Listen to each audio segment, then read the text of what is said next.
and welcome back to another BobBlast. Hi, I'm Bob Burridge, and this one is all about painting with paper. How do I do that? I love doing this part here. This is where I take watercolor paper and I use the 10 colors from my color wheel. I paint pure colors using the Holbein paints. That's what I use all the time, Holbein paints. And then I just paint each color on the paper. And I use this tearing like collage work. And I use them to emphasize the works that I'm working on right now, which are the demos, the wall demos at my next workshops. Let's get started.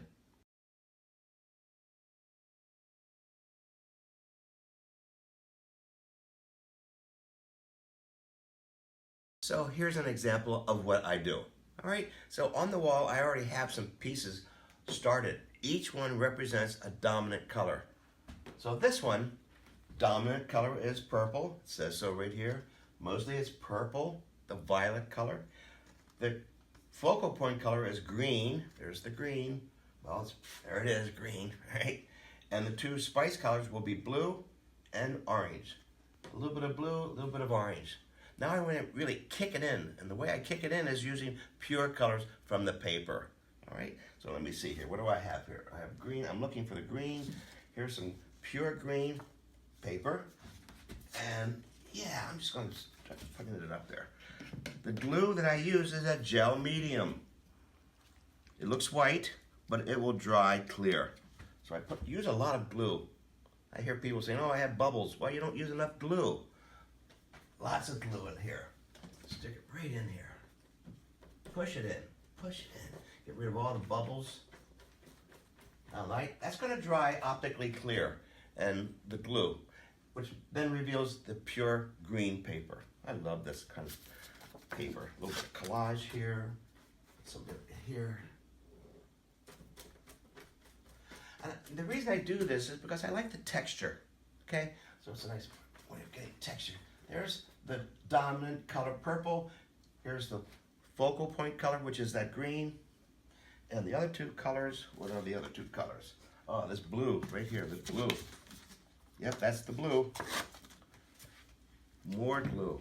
Notice I put the glue right on the paper. Some people like to put the glue on the little collage piece. I like to put it right on here. So here's the blue. Let's put it here. Cool. Push it down there. There we go. In a couple of minutes, again, this glue will dry optically clear, and you'll see the actual collage paper. So this is a combination of painting with paper, using actual paint on the watercolor paper, and what's the other color here? The other spice color, orangish. There you go. Marigold, really, is what it is. Marigold. What is that orange color? Oh, this is going to be cool. This way. It's painting with paper. Right? Now I'll go back in and start painting later on with actual paint too. Right now I'm just getting the pure colors down to really emphasize. Let's go to this one, green. Oh boy, green. Nice dark green. I mean, I also want to point out, even though that's the dominant color green, look at all the different greens I have here. It doesn't have to be exactly that green, okay? As long as it's green, all right? That's kind of important to know that. So I don't just stick with that one color. Look at all the greens. So I go dark to light green. It's green, dominant green. So the focal point on this one is this hot pink color. Here we go, hot pink. There you are. That's the color that matches it. Tear it. And I really want to emphasize focal point right here. So there you go. Oh, that'll be cool. There we go. See how your eye goes right to that focal point? Now let's go add some spice colors. The two spice colors. Looks like that orange and a darker blue. Here we go.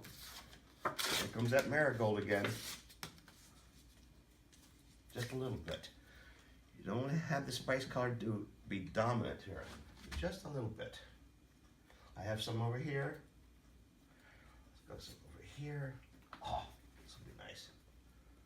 See how the spice colors augment the dominant color.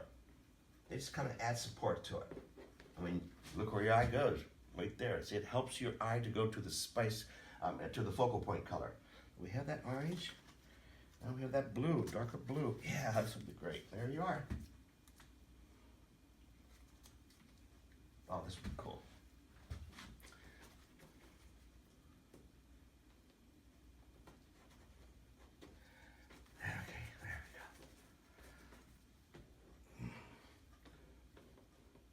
It may look a little foggy right now because of the glue. And again, in a few minutes, that's going to dry clear. And then if I feel like it, I go back in and start painting with a brush. It's great stuff. So that's what I really wanted to emphasize for you today. Painting with collage paper. It doesn't always just have to be paper and paint. I combine it up a little bit. I like the texture. Hey, I hope you enjoyed this one. I love doing this. I can't wait to finish these and show them to you sometime in one of my big workshop demos. Can't wait to go see you at Art of the Carolinas. Don't forget that one. That's going to be fantastic, where we do lots of workshops. Hope you watch all the information at the end of this video. See you on the next one. And as a reminder, I have 2 one-week workshops. Can't wait. In August in Mendocino. Yay, one of the most beautiful places to paint. Yeah, the headlands there, and we get to paint late at night, get there really early. I do some of my best work there because we're all painters, and the camaraderie is fantastic. Great little town. It's a great place to be creative. I'll see you in August, those 2 weeks. Choose one or both of them. I'll see you then.